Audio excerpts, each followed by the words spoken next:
ঈদের দিন নবী হযরত মুহাম্মদ সাল্লাল্লাহু আলাইহি সাল্লাম কিছু বিশেষ আমল করতেন, যা আমাদের জন্য সুন্নত।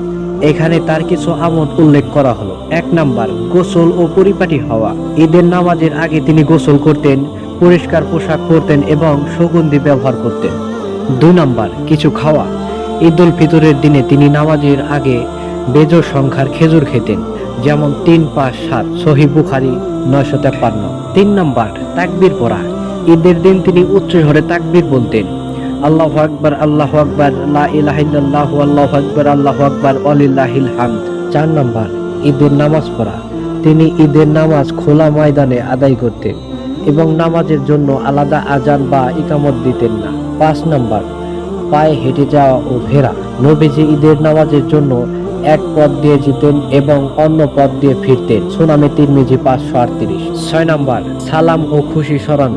তিনি ঈদের দিনে সবাইকে সালাম দিতেন, শুভেচ্ছা বিনিময় করতেন এবং দুঃখী গরিবের খুশি করার চেষ্টা করতেন।